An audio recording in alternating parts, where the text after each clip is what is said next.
The comments and opinions of the hosts and guests are their own and do not reflect those of their employers, friends, families, or casual acquaintances.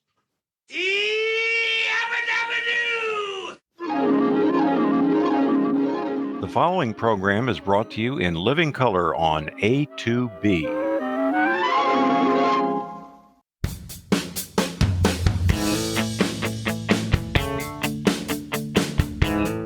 When I arrived at the Swim Talk World headquarters earlier this week, our office manager knocked on the door of Studio B as I was setting up. There's a letter in your mailbox. I opened the mail and read the following. Dear sirs, I like how you give us a taste of how your podcasts get recorded and all, but I think it's just turble, that's Turble. I think it's just terrible you haven't let us peek in on how you make those great commercials. It's just terrible. Signed, C. Barkley, RMR. RMR, could that be round mound of rebound? Sir Charles? Bob, is Mr. Barkley right? Is it terrible we haven't shared a peek behind the curtains for the making of our commercials? It's terrible, but it's true. Well, we're going to take you into the studio for the making of two real commercials for two real and really good subjects and products this episode. Gator Pickles and ISHOF, the International Swimming Hall of Fame. Stay tuned. You want to do this commercial right now? Cajun Pickles. I gave you the link. It's at the very bottom of it. Well, I just went to their website. Pickles. Here we go. Gator Pickles right there. See if we got a review. Oh, yeah. I think yours is about the third one. Oh, here we go. 133 product reviews. Yours is still near the top. It's not very far down. Oh, here we go. Okay. All right. I see mine. All right. Now let me get your magic words up here. Oh, it's spectacular. Let me see if I can get some good inflection. I'm even going to mention the wife. Oh, my goodness. This is going to be the best commercial ever. Just kidding. Okay. I got your script up. I've got my review up. Okay. I'm ready. You're doing this. In 3, 2. Oh, wait a second. Make sure it's zippy. I told you I was going to put a little inflection. Huh? Okay. All right. In 3, 2. I'd never been a fan of sweet pickles, and some called gator pickles that were seasoned with magic swamp dust didn't sound all that appealing. Claire eventually wore me down and got me to try them. They were great. Of course, just when I started wanting more, our local HEB stopped carrying them. So we started buying them online at Creative Cajun Cooking. Last fall, I gave my podcasting partner a jar. Take it away, Dana. This is from my noted review on the Creative Cajun Cooking website. It's ranked number 3 in their review list, so here we go. A friend gifted me a jar of gator pickles, and the unique flavor captivated me immediately. Not the usual sour dill or sweet gherkin or garlicky or jalapeno-y taste others have populated grocery shelves with, but something that is not only distinctly different, but delicious. A great addition to cheese and deli meat sandwiches, and pretty tasty in a peanut butter sandwich, too. A nice personal thank you note from Jimmy Babin with my order. Now, that is customer service, and I received my order in half the time it was promised. Very impressed. And so began his career as an internet product review writer.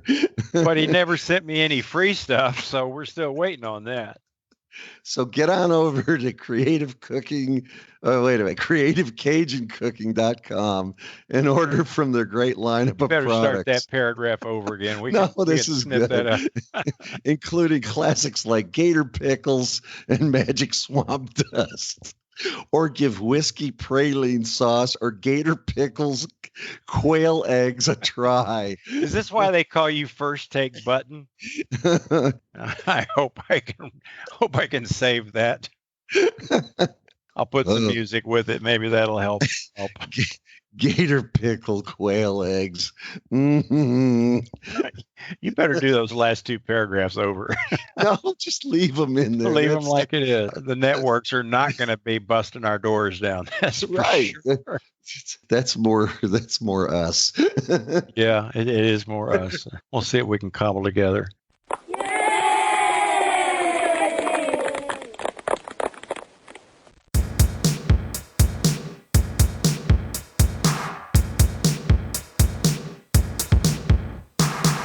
Our guest on this episode of Swim Talk is perhaps the most connected, knowledgeable, and engaging person in the world of swimming today. Brent Rutemiller is the publisher of Swimming World magazine and the president and CEO of ISHOF, the International Swimming Hall of Fame in Fort Lauderdale, Florida. Join us, and we think you will be as entertained and enlightened as we were during this wide-ranging visit with Brent as we hear about his life's journey, coaching summer team through the USA national team and every level in between. We talk about the progress of the renovation and rebirth of the ISHOF complex in Fort Lauderdale, the Tokyo Olympics, NCAAs, and other fascinating topics. Brent Rutemiller, welcome to Swim Talk. Can you hear us okay? Yeah, I can hear you guys great. Well, that's terrific. If you start off with a comment and screw it up, just say, let me start over, because we'll edit all that stuff out. I'm take one, Rutemiller. So I've learned that from my years of Swimming World TV. Yeah, I was just telling Bob about when I got to visit you out there in Phoenix. Oh, that's right. Yeah. That's a long time ago. I know. Are you considered the publisher of Swimming World, the former publisher of Swimming World, the owner?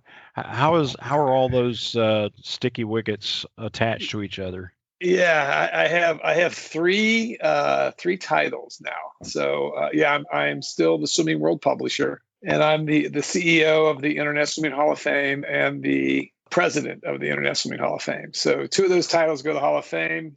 I was the owner of Swimming World magazine, but prior to me taking over the role with ISHOF, I basically acquired all the stock for sports publications, which owned Swimming World as the sole owner, and then I donated all that to the Hall of Fame. So that was the beginning of the merger. Okay. In another life, I was a coach.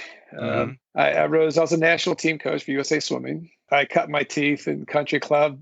Frank Bush and I actually grew up together. I could spit and hit his front door. So we were good friends, and we both got the passion and the blood of just coaching country club. And it was this amazing experience. And just I encourage everyone to enjoy that environment, because it's just a lot of fun, and it's scoring and everything. So, and then from there, I became the aquatic director for South Dearborn, Indiana. I was a high school coach. And coached there. And from there, I packed up 3 suitcases, a one-way ticket, and went to California and became the technique coach for Mission Viejo. I replaced Walt Schluter at the time.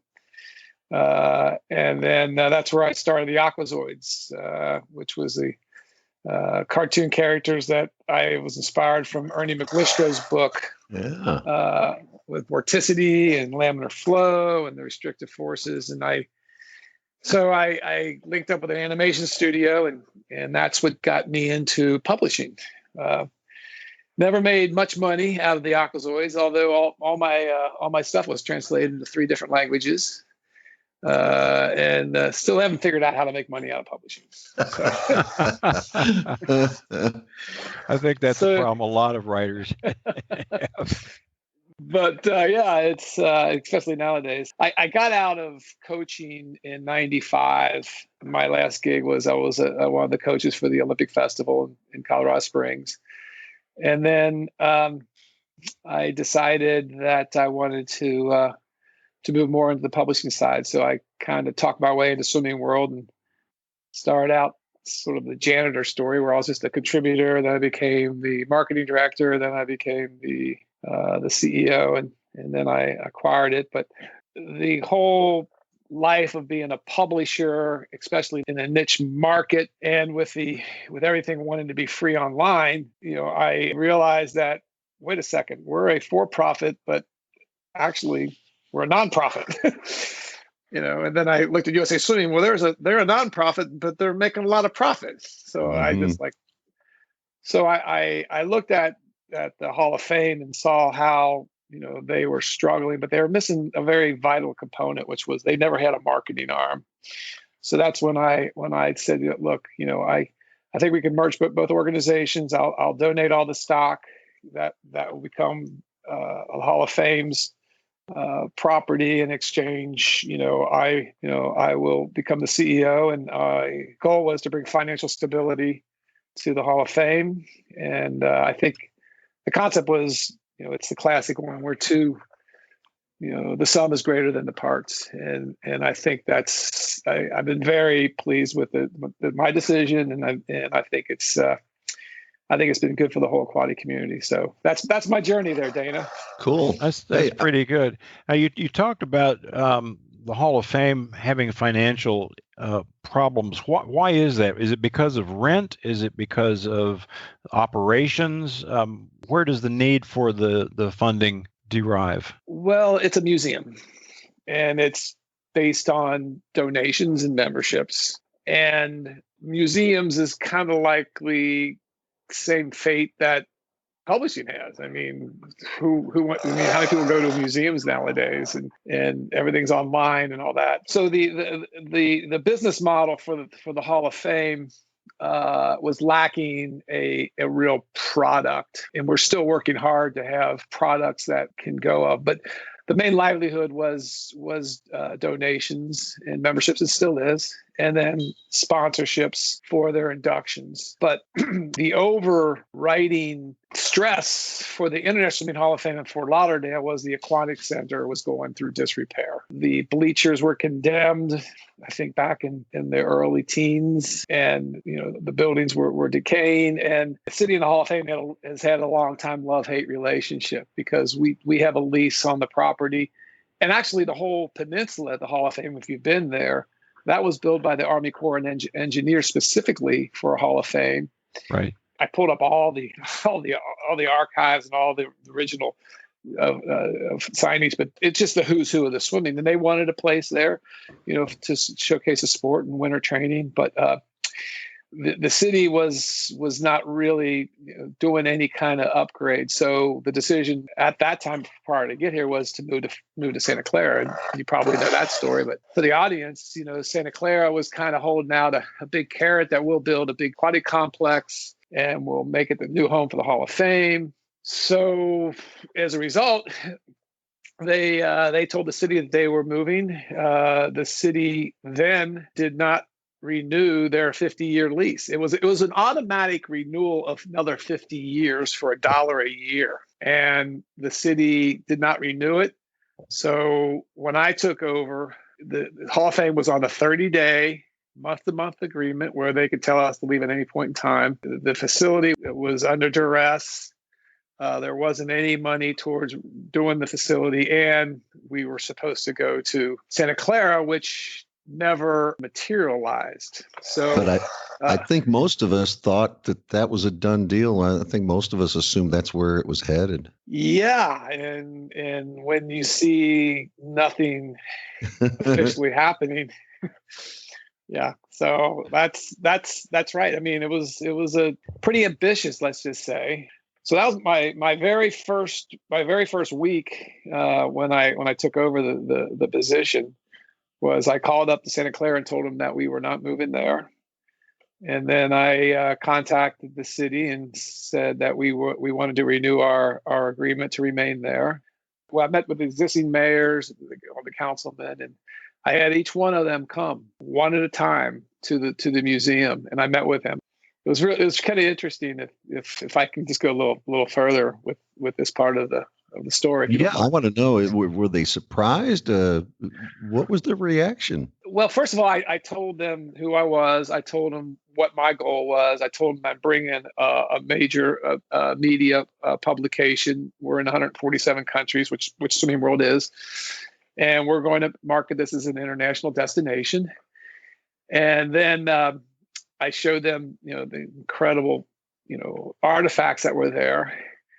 But when I went through the tour, and I'm talking about 5 people running to be elected as the new city commissioners, and after each one went through the tour, I pulled them into the boardroom, I had the boardroom redone really nice. I had the table all sanded down. It's a beautiful mahogany table. I mean, I could just see Doc Councilman at one corner and Bob Kibben at the other one. It was just an amazing environment. And then I had Lori Marchwinsky, who's been with the Hall of Fame for over 30 years. I promoted her to Chief Operating Officer, but she's got a degree in graphic design. I said, I want you to print out all the major landmarks around the world from each city. Give me those. So just picture yourself coming in. I'm with the next guy who's running for mayor. His name is Dean Trantalis. And I said, "Oh, Dean, before you go, you got to take a test." And he goes, "What?" He goes, you told me that before.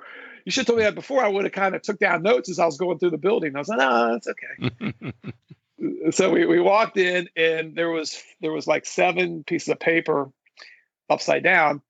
And I said, I'm going to turn over this piece of paper, and I want you to tell me where you are. So turns it over, and he goes, "Oh, that's the Eiffel Tower. I'm in Paris." And I said, "Right." Turn over the next one. He goes, "Oh, that's the Arch in St. Louis. I'm in St. Louis." Turns over the next one. New York, Statue of Liberty. Turns over the next one. It was the Taj Mahal. It got all the way down to the last one. And I said, "You turn over the last one." And he turned it over. And it was an aerial shot of the beautiful aerial shot of the International Swimming Hall of Fame and the whole aquatic center on that peninsula.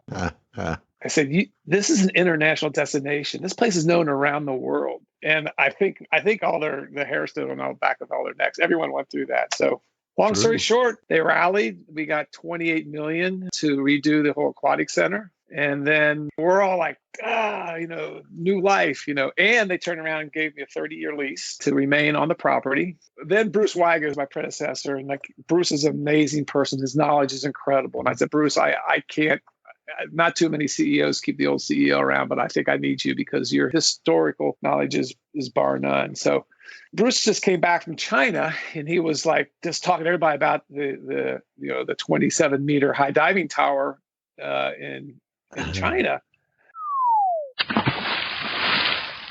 And he says, you need to have this here. And I'm thinking, okay, I just barely got 28 million, and now you want another 9 million. So anyway, I was like, I said, "Bruce, you just tell the story. I'll sell the story." I said, I don't want you to cross the lines. I just want you to stay over there, and I'll be over here. It just so happened that a new city manager came in. The old city manager was fired, and I had him over. And he's like, the old city manager wanted me to have a Ferris wheel on the beach because he thought it'd be something iconic. And I was like, well, let me talk about something like iconic. So long story short, we're in the latter stages of putting up the one of a kind. It's 27 meters high, so that's like 90 feet. Only 40 people go off the top of that. But then FINA got excited. They want to make an international training center for divers down here, and so that pushes the aquatic center now from 28 million. Now I think we went to 37, and then they go, "Well, we need to renew the locker rooms." Okay, so then they threw that in. So now we're up to 48 million, and then so the whole aquatic center will come online now in the third quarter of next year, so August or September.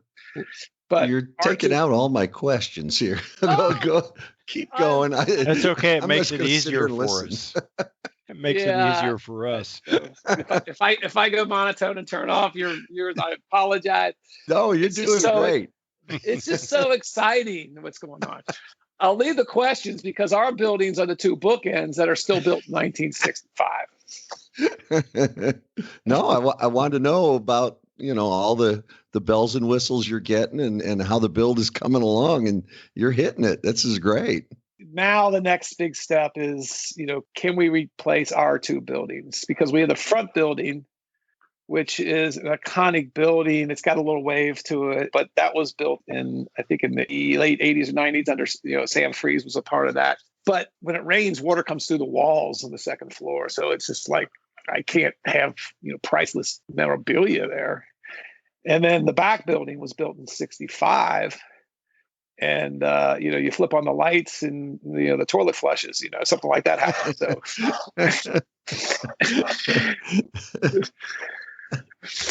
So boy. you want to hear that plan? So, no. Absolutely. Hit us. So I was approached by a group that does private-public partnerships. So private-public partners, it's called a 3Ps. And that's kind of the latest kind of funding mechanism that's going around through cities in private ventures or private money It's to come up build. here. It's a great way to finance operations without having to go through bond. It limits the city's liability tremendously. It's an investment. So they pulled me aside. So Rich Cohen was one of the people with this group, and he's like, "Hey, I think I got a way to get you new buildings." Prior to that, we were kind of given renditions of what our new building would look like and all that. So next thing you know, man, they had financing for $89 million to replace the front building and then replace the back building. And part of that is just unbelievable. The front building is going to be iconic, where you have 20-foot letters that say swim right across, along the street, where people come along and they'll see this building with this swim on front of it. And, there'll be a retail shop there. There'll be a coffee shop there. There'll be a welcome center. The second floor is an observation deck where you can overlook not only the aquatic center but the Atlantic Ocean. The third floor will be meeting space, office space, where we hope to get some aquatic organizations to make this their home. And then the top, another observation deck and meeting rooms, things like that. So Get to watch all the yachts coming in and out. Yeah. Oh boy, talk about yachts. Yeah. Yeah. It's the yachting capital. It's Oh, considered the Venice of America, is how they're building themselves. That's the front building. The back building was even more magnificent, where we would have bleachers for the high diving tower, and then under the bleachers would be a teaching pool for swim lessons, and then there'll be an open space where we're going to try to get a dock for the water taxi. So when people come up and down the intercoastal, they can drop off and come into the Hall of Fame. And then the second floor will be all parking. The third floor will be the actual museum. There'll be skyboxes that overlook the entire aquatic center for competition. And then the next floor will be event space to hold, conventions and clinics. We'll be able to seat, I think, like 400 to 500 people. And then the top will be a restaurant. And all of that will come under the International Swimming Hall of Fame. We'll be the primary leaseholders. And then we'll be able to sublease out the different spaces, run events in there and all that. And that whole new business model will only cost the city about $5 million over time, because the financial model and the revenue generation should pay down the debt. right. And then the Hall of Fame will now have financial stability for us to have revenue from all the sublease space, plus Fantastic. the teaching pool and all that. Yeah. What are the plans for increasing the floor space for the museum, current and projected? Gosh, I wish I Like double? He wants to make sure there's going to be room for the Dana Abbott bust. Well, Gotta get is that a that. 1 floor or is that a 2-floor bus?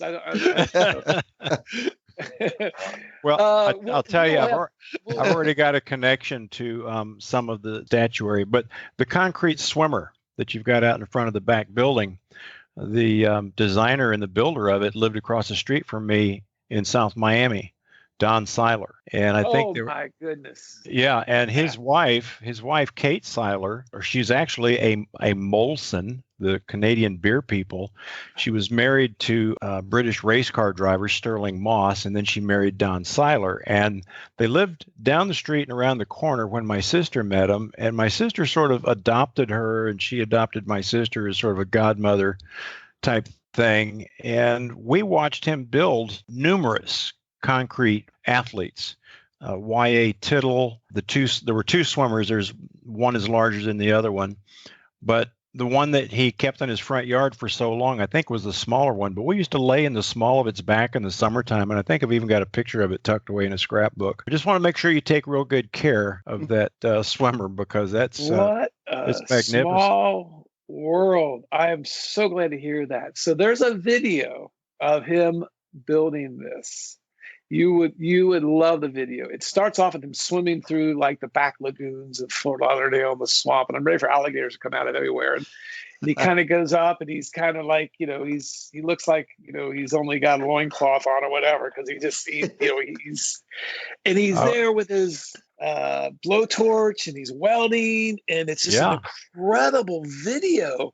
Yeah, he would he'd get rebar and weld it together, and then he'd put a mesh fabric type frame over top of that, and then he'd put the concrete on, the cement on, and then sculpt it and put, because it's got edges, sharp edges. It's very stylistic, very modernistic. But yeah, Don was quite the bohemian. They were just the coolest. The whole neighborhood would hang out at their house. They were very, very neat people. Well, I'm going to put you on the committee to refurbish the swimmer statue. Awesome. Because we had to extract it, and they had to cut out the ball board. It's sitting over there, and I need anywhere from 15 to 20,000 in funds to bring it up to new life, and then we're going to put it on the turnaround circle when you come down the Hall of Fame and you turn around at the bottom there. So that's the goal. Okay, so the big swimmer he built on site, is that what you're saying? I don't know how it got there. It's really big. He built it. No, he built it in his back there in the jungle somewhere. Because you must have lived in the jungle, Dana. Put it on a flatbed. The one we saw him build was in his front yard, and I've got a picture of it. I'll see if I can find it, and I'll scan it and send it to you, because it's really pretty cool. And I think I'm laying on it. And then I took another one back. I think the summer of 80 or 79, summer of 79. I think we had long course nationals there at Hall of Fame, and my mom and I went by, and we've got a picture by the big one out in front of the museum building. Well, I'll send you the video, and when you see that video, or you can go to YouTube and just Google swimmer statue, Hall of Fame swimmer statue, and you can watch the video. But you might recognize a few things. Well, I'm sure you will. I'm so glad you told me about that. My sister will just absolutely love seeing it. I had no idea it even existed. That's fantastic. Well, we go back and forth with what we want to do with that, but it's got so much history that it's now a responsibility to keep that, and I'm sensitive to that. So I'll go check my piggy bank and see. I don't think I've got 15 or 20,000 in the piggy bank. I'm just wondering what that orange Corvette would bring. We might be able to come up with that. Yeah, I think we're almost there, Bob. We might come up with a little extra change, even. Not a chance.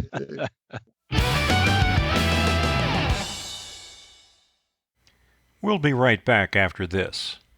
This segment is brought to you by the J Cafe, located in beautiful Needville, Texas. Drop by for brunch and have yourself an Abbott Button special.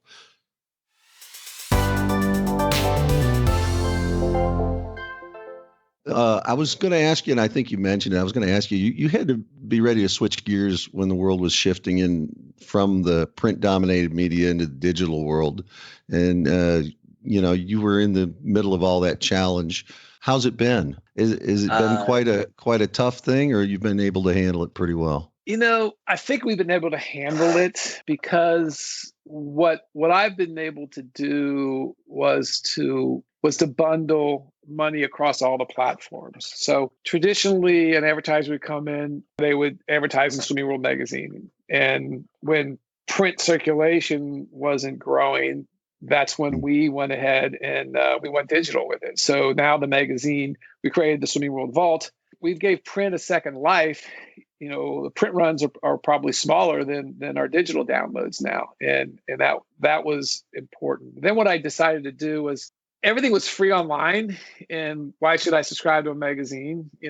So and your magazine was, by the time you got it, the news was old news. So we had to change the content from results to, timely stuff to evergreen things. So we moved it to more features and content that was more evergreen, and we had to move in that direction. But what I noticed was when I go to swim, remember Swim Info? Swim Info was like, that was it. I mean, Yeah.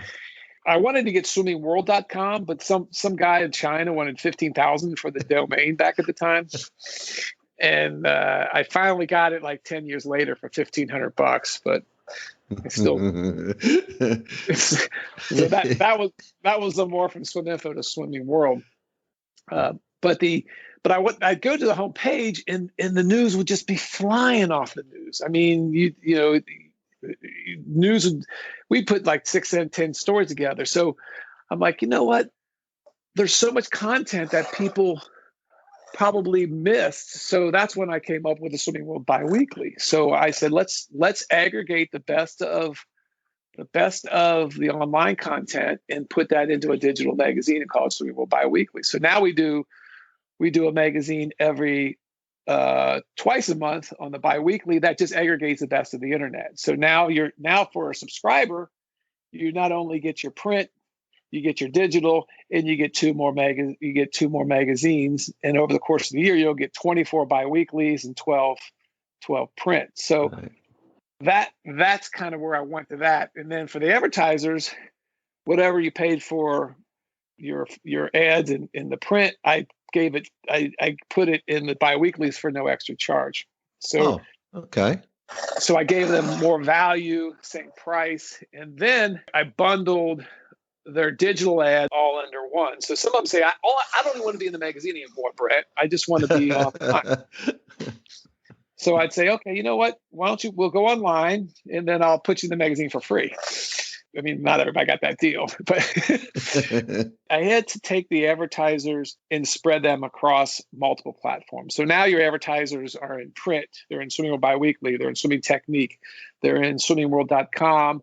And then we mirror it down to Facebook, and we mirror it over to Instagram, we mirror it over to Twitter. So we've expanded the exposure and de-emphasized the magazine and emphasized the other things. But connectivity, we're guaranteeing over 250,000 views of an advertiser's ad every month. It's so weird. Everything's reversed. I mean, we'd be waiting for that monthly Swimming World and be geeking out over, hey, meet results. And now it's just the opposite. Meet results are just at your fingertips anytime, constantly. But back then we just, couldn't wait. Got to see what happened, a month or two ago. we'd get the meet result, but now it's right there. So you've had to really change. And Bob, that stuff would come in. Some of them come in by, before fax. We would get them maybe mimeographed and mailed to us results. And then Judy Jacobs, bless her soul, she's not with us anymore. She'd have to type every one of those times in by hand and proof it. And then fax came along, and we thought that was the greatest thing. And then whatever this word PDF meant, we had to figure that out. So. It was the evolution was really challenging and interesting. I want to jump in about hit the Wayback Machine here. Years ago, I don't know what kind of subscription was required, and maybe you didn't need a subscription, but you were selling CDs of PDF archives of all the Swimming World magazines back to like 1960. I remember you guys had a flood. You lost a lot of your hard copy stuff. You begged people for, whatever they had in their personal archives sitting on the shelf gathering dust. You rebuilt everything. You rescanned it. And now I think one of the best bargains out there is, I don't know if it's changed because I'm on a current 3-year subscription to Swimming World, but I have total access to every Swimming World magazine back to 1960. And it's not just reading it online. You can download the whole thing in PDF. So, for less than $100, I don't know, is it $79 or 80, somewhere around that. Yeah. You got the grandfather price, and make sure you Yeah. keep that price. Well, since I'm as old as a grandfather, that's probably a good deal. But even so, you're talking 60 years of this magazine, 700 something issues. That's a heck of a deal. And for people that want to do research and just read about some of their heroes, that might have been their parents or even their grandparents that were in swimming world years ago. I just think it is a fantastic deal. And here it comes, Bob. I'm going to mention the book. When Chuck Warner, what book? When Chuck Warner and I were researching Eddie Reese, Coaching Swimming, Teaching Life, the Swimming World archives were a treasure chest for me. And, we talked to you about using some pictures and gave credit to Swimming World for a lot of the information we were able to find and use. But the information there is incredible. It's fun. Well, thank you. And an old magazine, and they were well written. I remember reading the old Vox Pops. Yeah. Oh yeah, I remember those that Phil used to write. Yeah. Let me tell you a little story on how we got to that point. Yeah. So you were right. It was 1996 or 7, and we had our offices in El Segundo, California, and El Segundo is right by the LA airport. And the reason why it was there is because they would fly in the results and fly out the proofs to the printer, and we had to take it to the airport. They'd rush to the airport. Now you just push a button and they're there. So, but that's why we were there. Anyway, a flood took out all the swimming technique magazines, and I was like devastated. So I heard about this little company. You may have heard of it, called A2B. They were doing this PDF format, and they were going into a friend here in Arizona was scanning all the documents from the Mesa Water Department. The guy's name was Joe Davini, and his child swam for the Phoenix Swim Club. And I said, Joe, can you if I gave you a bunch of magazines, can you scan? And go, oh yeah, no problem. So I could tell you honestly, we were the very first publisher in the United States, maybe the world, that ever delivered a magazine via PDF. And we prototype. only did that. It was amazing. It was amazing. Well, that's amazing. I don't think I'm going to be letting any cats out of the bag, but the NISCA Journal is going to be going maybe PDF only shortly. Because, we've got new international members in NISCA, but you cannot afford to mail anything overseas anymore. It is absolutely ridiculous. It is. And they complain that they didn't get it, so you got to mail another one out by hand, and then they cross in the mail. And I think you're making a good decision. And I think the fact that people get more and more comfortable with PDF, especially what I'm seeing on our vault, and every time someone's used to downloading it, watching PDF, it just gives them more comfort to go through other organizations to read PDF. So it's a big cost saver for you. And I think you've done the right thing. Oh, think about the All-American edition with all those pages. We're still going to be making hard copies of those, but people have to buy them. They're not part of the membership anymore. Yeah. It's just too expensive. It is. And I think everybody's encountering this.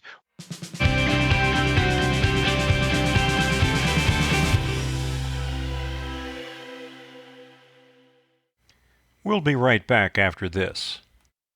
Elephants never forget, but people do. And even if you try to forget it when you hear us say it, you're listening to Swim Talk, A2B. While we're talking about international, Bob, I'm going to stay on here for a second. We were talking about something that came out in the newspaper yesterday, some discussion about the Tokyo Olympics. Are they going to have them? There was a poll that was conducted among Japanese people. 80% of them would like to see the rescheduled, I guess what we would call the 2021 Tokyo Olympics now. They'd like to see it rescheduled or canceled, 80% of the respondents. But the prime minister says, no, it is absolutely going to go on. And this is where Bob wants to play devil's advocate about rescheduling or canceling the Tokyo Olympics. So go ahead, Mr. Devil's Advocate. Well, I don't know if that's it, devil's advocate, but I'm just going to say I don't see that happening. There's so much money involved, and they've already postponed it once. I think it's probably going to happen. But Brent, you probably have the inside information.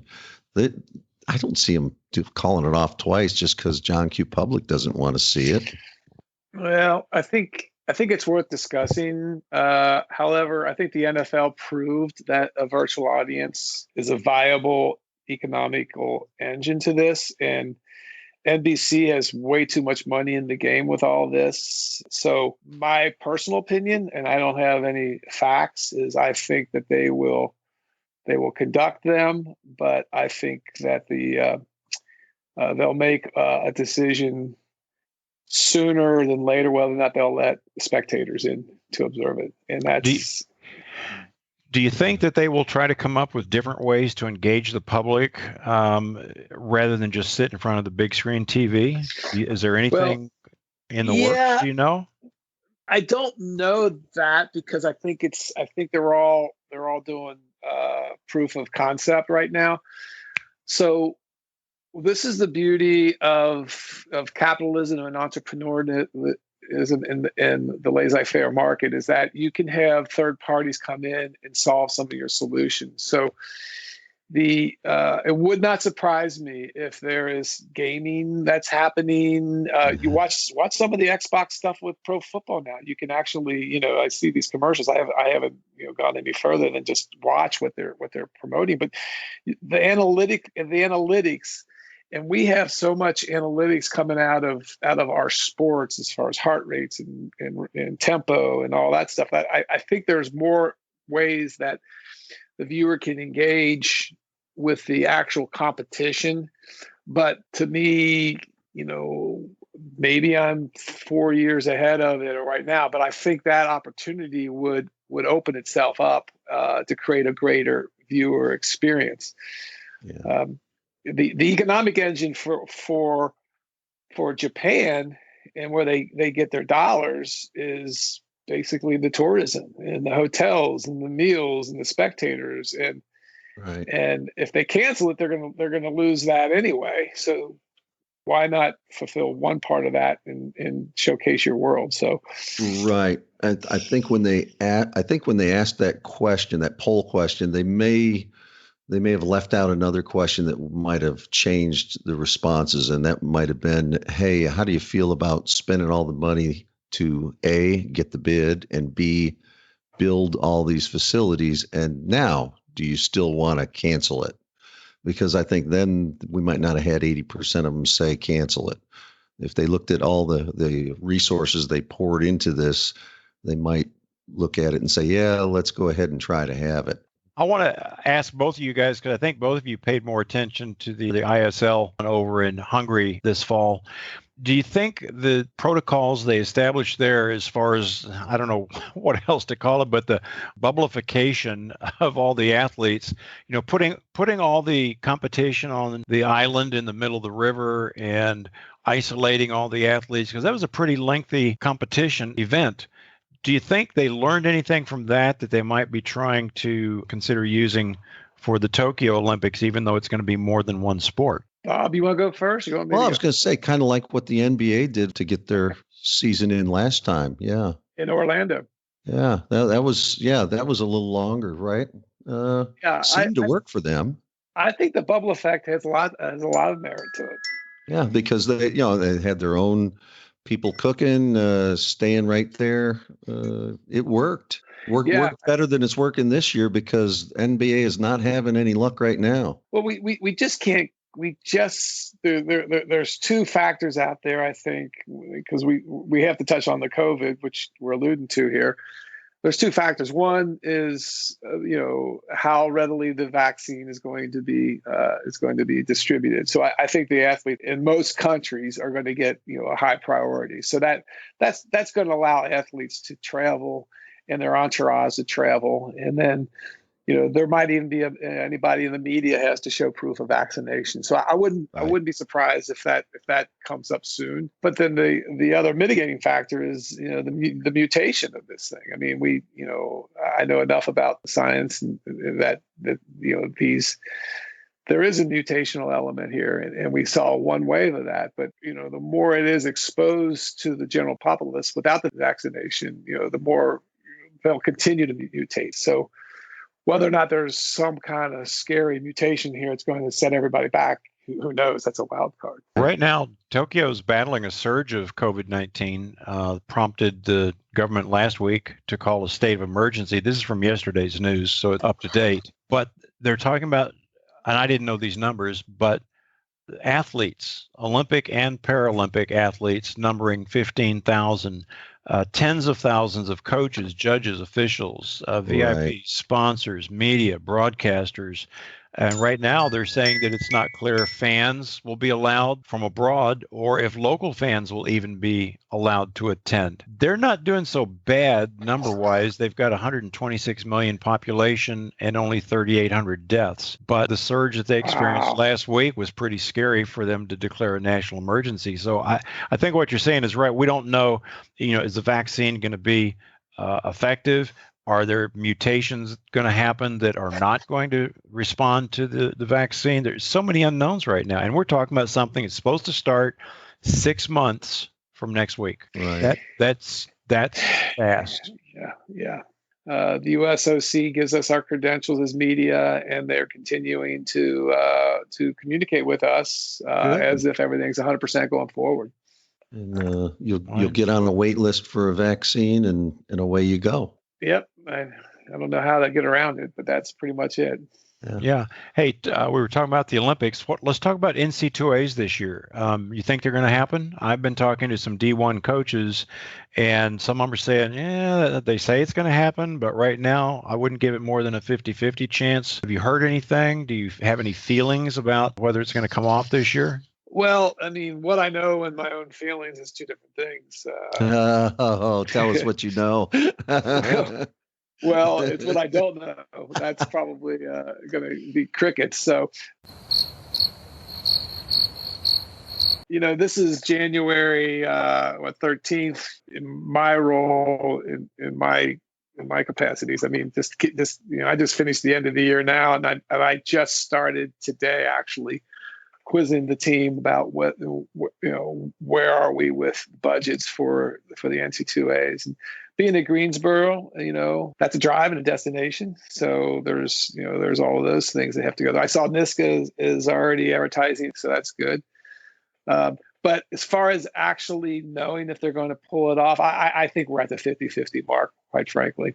It's a shame. You got to look back at the beginning of the season, and Bob Bowman at ASU made the decision really early on. We're redshirting everybody. And that's kind of proved to be a little bit of genius right now. I feel bad for the graduating seniors in high school because, they haven't been able to showcase their talents to their fullest, and the club meets are scattered. So there's a real nervousness on that class, and USA Swimming is expecting a reduction of membership. I don't know what that number was. This should have been the 4-year bump. Yeah, everybody was expecting the Olympic bump, right?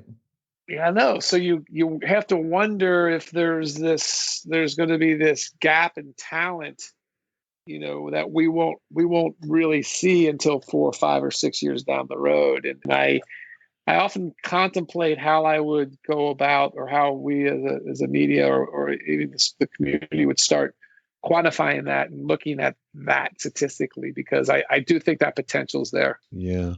Well, and you've got coaches that want to bring in new freshman talent, and they're also maybe being allowed to keep kids around for an extra year of eligibility. What do you do there? Especially on the men's team where you've got a smaller number of rides than the women. Yep. It's a tough call. Well, yeah, and the NCAAs it's a top-down financial structure where the basketball revenue didn't happen. We saw that. It's a really downer type of discussion, but it's real. I mean, you got AD stressed. Oh yeah. Brent, you said opening the Hall of Fame is the third quarter of this year. We're looking at August. So August would be the end of the third quarter, beginning of the fourth quarter. So we're looking August, October. We're good. We canceled our April induction. Brendan Hansen's going to be inducted. So we moved that to, as far as USA and some other big names, We moved that to October. So my vision is that we have a big coming out party in Fort Lauderdale in October where we all go maskless and we celebrate a new aquatic center and induct some great people, and everyone has a positive vision. How do you go about when you're trying to put all this stuff together, bidding the big meets that you want to host? How far ahead can you look when you're trying to piece all this stuff together? Well, that's a good question. Now, we don't run the aquatic center. So Laura Vogt is the aquatic manager, and the city runs that. We're family, so we kind of help with that. You're coordinating and you're talking it over, and trying to project ahead is tough. Yeah, I think we have to get a few meets under our belt. We got to do proof to be able to get everything, the new systems and all that stuff. But I don't think they're taking anything right now. We might be able to do winter training come next December and in January in that regard. The locker room won't come online until the first quarter of 2022. So that really puts things in a different position. So those things, tough timing for Christmas. Yeah. But to answer your question, a lot of times they're knocking on our door to ask us to bid versus to turn around. We anticipate 100 days of events a year. So you're talking 365 days, 100 days of events. So holy smokes. It's an international destination. Yeah. The Southern Zone age group and the Southern Zone seniors and everything else above and below that, huh? Yeah. It's great. Masters wants to be there, and then international meets. So you got Ioana. Oh, YMCA is coming back, I guess. Yeah. They've been knocking on the door. I know that ISHOF with Doug Fonder and his group wants to hold their age group national championships there. And then I want to have an aquatic festival where we do a whole week of events and clinics and coaches and little competitions, some open water stuff, and then end with our induction ceremony. So there's just a lot of potential.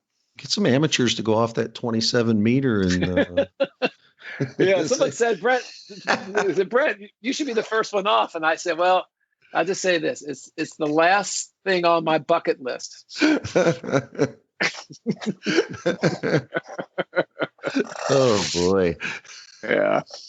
I went off the 10 meter, and when I got up there, gosh, this must have been like 77. That pool looked like a little postage stamp when you're up there for the first time. Yeah, I just can't imagine. I said, guys, can we just maybe put a chicken escape? And they said, what do you mean by a chicken escape? I said, if you get up at the top and you want to escape, if you want chicken out, maybe you can have a giant, one of those amusement park flumes where you just hop in and you end up in the intercoastal and you're gone. So when I first saw this 27 meter thing, I thought it was like an April Fool's joke. I really did. Really? It was real. Yeah. They got to be kidding. What's the height of the cliff diving stuff down in Mexico? It's got to be comparable. Yeah, it is. It is. And Red Bull's very interested in coming in and doing some things there. We're looking at doing dive shows 3 days a week in the evenings. So there'll be that type of programming going on. All the cruise ships come in Fort Lauderdale, and they would they have some of those high divers go on the cruise ships and they perform for the people on the cruise. So this is a training area for that too. Then there's another opportunity too. There's we've been approached by a company called Wahoo Bay, which is ocean restoration. They want to work with us on when kids learn to swim in a private pool, then they would go over and get salty and go and learn to explore underwater and be educated about the water environment. So the Hall of Fame needs to be broader than just pure aquatic competition. I see it more learn to swim. We just acquired the trademark Every Child a Swimmer. It's a brand that we're going to be promoting. We have legislation in Tallahassee with a senator in the House of Representatives to have a bill go through the state legislature requiring every child to have swim lessons before they enter kindergarten. That's something that we've been working fervently on the side. We have it's getting a lot of traction. So we're just the athletes are like the model of what aquatic sports can do, but reality is everyone touches water. This has been a great conversation. I've learned so much about the Hall of Fame. We're actually digitizing every single item one at a time. We've been doing that nonstop now since COVID did. The first thing we did, I was like, look, we got software. Everything that's coming in is being photo generated. It's the catalog it's up in the cloud. So the goal is that we need to get everything cataloged all the way till Buck Dawson's eye patch or whatever. So it's just had one heck of a tan too. Well, sometimes he'd switch and be hey, wasn't it on the right eye? Now it's on the left eye. I mean, what's going on here? So, but it's the next generation museum is to be virtual. People can come in and they should be able to have see be able to dial up and bring stuff up right on the screen, and you can go and look and things like that nature. So this is all new for me. I mean, I'm by heart, and I always will be a swim coach, and that's where my first love is. But I've kind of been put in different roles. So I like to pull up an old rule book and get the old high school order of events and do a throwback meet before they had the butterfly. And start off with a 150 medley relay, that sort of thing. I love it. Stuff like that. I love it. We like doing stuff like that once in a while. Well, we could do new world records down there. We could just hey, we're doing world record 10 for the 120 breaststroke. So there you go. Yeah. Right. Hey, is there anything you can think of that we've missed? Anything that you got a project, a book, anything you want to plug? Fill us in on anything that we might have missed, because I'm Mr. Tangent, if you didn't know. If you hadn't noticed, I'm all over the place, and if we missed something, I want to hear about it. Oh, no, you guys gave me you guys listen to me kind of carry on, but we have a what's called 1 in 1,000, and my goal is to get 1,000 people to make a monthly donation as small as $10 a month. And we started the program and 4 months ago, and if somebody believes in the vision, they want to support the sport that's made them who they are, and they believe in the Hall of Fame, then I would encourage them to become a member of the 1 in 1,000 club. Dana, how long you think this will be before we get this up? You got any kind of a timeline? I love pushing him. I love making him stay up late and pressuring him because he does all the work. I'm the idiot sidekick. No, you did great. Hoping we'll have it up by the end of the weekend. Oh, I've really enjoyed this. It's not good catching up with you since we don't get to see it swimming thing. Thank you for being on with us. Really enjoyed it. This was really good. Thank you guys for giving me the opportunity to share what I do every day. All right. That's great. Well, I hope we can have you back sometime as we get closer to opening the Hall of Fame. Definitely. Take care. Thanks, Brent.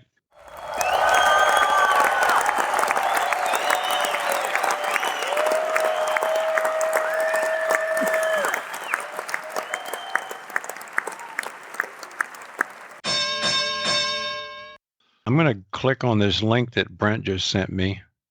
I might do that real quick. Yeah, the 1 in 1,000. All right. You need any help? It is. Want me to count down from 5 or 3? I got to read the stuff first. You don't want to wing it? No. Wing it. It's fun, man. Yeah, take a risk. I don't think so. Be a thrill seeker. What's the worst that could happen? That I would be winding up doing it over and over anyway. Okay. Here let me see here. 3, 2. As Brent Rutemiller mentioned in our podcast earlier, the International Swimming Hall of Fame wants to know if you are 1 in 1,000. They think you are. Show how special you are and become a member of the International Swimming Hall of Fame's 1 in 1,000 Club. Help keep the International Swimming Hall of Fame moving forward toward a new vision and museum by joining now. You can join the 1 in 1,000 Club by helping on a monthly or one-time basis with a $10, $25, $50 a month commitment or a one-time commitment. For larger corporate sponsorships and estate planning donations, please contact us at customerservice@ishof.org. During these unprecedented times, the board is calling on every member in the aquatic community to make a small monthly commitment of support to show how special you are and how special the International Swimming Hall of Fame is to everyone. Do it now. Good. That's pretty dang good. Did you just read that word for word? Or did you make that up on the fly? I was reading it. Oh, that's pretty good. Good copy. Tell him he writes well. Good copy, yeah. Thanks for joining us on another adventure into the Twilight Zone of podcast, otherwise known as Swim Talk A2B. We don't know how you found us for this wild goose chase, but we hope if you get lost again or have run out of useful and productive things to do, you'll be able to follow the breadcrumbs back to this pit of verbal quicksand and immerse yourself into our mental sensory deprivation tank. You won't emerge feeling newly alive and refreshed, but what were you expecting for free? We'll see you next time.